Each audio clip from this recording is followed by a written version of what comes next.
Welcome back to Hockey Talk here on AM 860. Todd Vrooman here, filling in for Ron Callan alongside Dean the Scooter Vrooman. Winterhawks and the Everett Silvertips tied up at one game apiece heading into Game 3 Wednesday night, Game 4 Friday night. Pre-game shows 6:45 here on AM 860 both nights. You can also tune into the Winterhawks.com radio network on Winterhawks.com for extended pre- and post-game coverage of each game 15 minutes before we come up on the air here on AM 860. Joined now on the phone by Winterhawks rookie forward Paul Bittner. And Paul, you got into your first playoff game on Saturday night. What did it feel like to take that first shift in the playoffs? Well, it was always nice. You know, it's you always want to get that first shift, especially in playoffs, because all the boys tell you it's a big difference and big change. So it was nice to get that first shift, that's for sure. Now, did you notice the big difference in playoff hockey? What were your thoughts of the pace of the game on Saturday night? Yeah, I thought it was a lot faster than regular season and definitely a lot more physical, too. So, Paul, Dean Vrooman here. I had a chance to see you one night up in the Rose Garden Suites because you weren't playing, and that's the night I got a chance to meet you. And I'm just kind of curious, when you look at your situation as a 16-year-old, not playing as much as you want to for sure, as well as the other 16-year-olds. Just last year, you look at 16-year-olds, Nick Patan and Chase DeLeo. They were trying to earn their way just like you are now, and they didn't play very much, just role players last year in the playoffs. When you think about things like that and you see where they are now and how vital they are, is that an inspiration to you guys to work extra hard to try to get to that point by next season? Oh, yeah. It's, we look at, I room with Nick Patan. And, he just talks about how staying positive is everything. And, in the off season, you go home and you work real hard and, work pays off, he says. So, I really want to get to where Nick and Chase are next year. Now, we got a chance to talk to you earlier in the season about what it's like to be a rookie in the Western Hockey League. And at that point, you were trying to work your way into the lineup. You had the big time right after Christmas when players were away, got a chance to prove yourself. Talk a little bit about that string where you had 4 straight game-winning goals and were in the lineup every night. What did that do for your confidence personally? Well, it boosted it a lot, that's for sure. It's I was playing with a couple of good guys, Nick Patan and Brennan Leipzig got the scoring title this year. So, it was nice to play with them. But I felt like I did a good job myself. I didn't get in any fights, but I provided a bigger presence on that line where, guys weren't hitting them as much. And, I thought that we worked really well together, that's for sure. So talk about your background a little bit. Crookston, Minnesota, high school hockey. I think a lot of fans would want to know about your town and maybe about your past hockey. And also, did you ever cross paths with Keegan Iverson? Because you guys are now the Minnesota connection that we've kind of talked about a little bit with your success the other night in Game 2. Did you guys ever cross paths playing against each other or with each other in Minnesota? Yeah, there was. We have summer hockey in Minnesota where we just kind of put together teams, get some tournaments in, get some ice time for the kids. And there was one tournament I was playing with the junior Sioux. And he was playing for the Minnesota Blades, and we were playing against each other.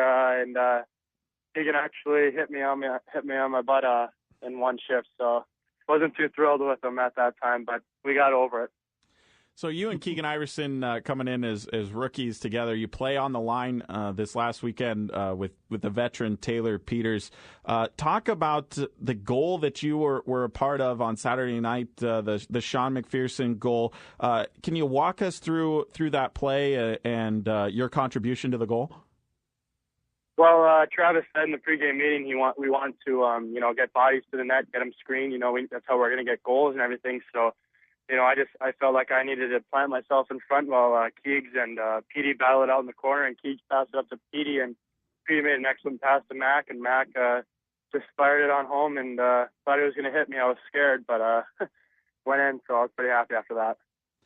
I just one follow-up. Sean McPherson, we talked to him on Saturday night. Friday was his very first playoff hockey game at any level.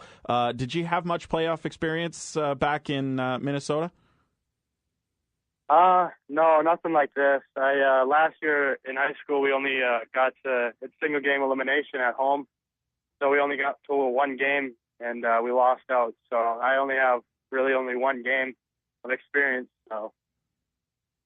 Todd was talking about your 4 game-winning goals during that nice little streak around Christmas, and I think one of the most amazing statistics to me, and I've followed the Winterhawks for many, many years, and I don't think there's any team that's even close to this, is 17 different Winterhawks have game-winning goals on this team. 17 players, and I don't know if Sean McPherson was one of them, if he was. Mm-hmm. So he's got 2 now, I guess, with a game-winning goal the other night. But what a team effort, and I think one of the things that I see on this team is contributions from you, Keegan, Sean, a lot of the guys that are on the quote-unquote 3rd and 4th lines, the 6th and 7th defensemen, are very, very important to the overall winning team that this program has developed for this year. And it's not that way all the time. This group seems to have something special, and you all seem to contribute. Does it feel that way when you're in the dressing room getting ready for a game, that you all have important roles? Yeah, the older guys are, really wanting the younger guys to contribute and everything. And you see that when we're, kicking the ball around before the game or something like that. And, they want us to be, confident in our play, and, they want us to be big contributors every now and then, when we need somebody to step up, one of us, happens to step up like I had. And right after Christmas there with my streak, and, Sean stepping up to get the game winner Saturday night. And, it's just little things like that boost your confidence, and the older guys helping out with it. You mentioned screening the netminder for Sean's goal on Saturday night. Talk about in the playoffs, the little things like that that the coaching staff are talking with you guys about how to be successful. What sort of things does the coaching staff put an increased emphasis on this time of year? Our pace. We need to keep a high pace throughout the game. Fast skating. Odd man rushes. And then back checking hard every shift. In every game. So those are 2 big points right there. You mentioned the back checking hard. You guys only gave up 11 shots on goal on Saturday night. Seemed like there were a lot of block shots as well. Is blocking shots something that you guys work on quite a bit? We don't really work on it. It's just kind of a unsaid term that we need to keep aware of in our brains. I blocked a shot, Keeks blocked a shot, and I know Rudder at least blocked 5 shots that game. So, everybody contributes in blocking shots, and everybody knows we have to do it. If we want to be successful, everybody has to lay down the body every now and then. So it's just a unsaid term we have in our locker room. Now, the playoffs are just getting started. You guys have 2 games under your belt. I know you got a chance to come in last season and watch some of the long playoff run that the Winterhawks had a season ago. What are your goals for yourself and for the team now that the playoffs are upon us? What's the ultimate goal for you guys? Our ultimate goal is to make the Memorial Cup. We want to bring back the cup for Portland, and we want to have a self-achievement, that we haven't done since the 98 season, I believe. And, just bring the cup back for Portland and for us. And, just to get the Mem Cup would be truly an honor with the adversity we had this year with losing Mike to the sanctions and everything. So I think that would be the ultimate goal for us.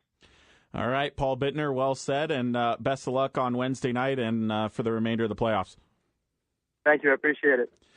That's Paul Bittner, and coming up after the break, we're going to take a look at what's going on in the rest of the Western Hockey League, and we'll go to the Eastern Conference, and one of our favorite guys in the whole league, Cam Moon, the voice of the Red Deer Rebels. That's coming up right after this on Hockey Talk on AM 860.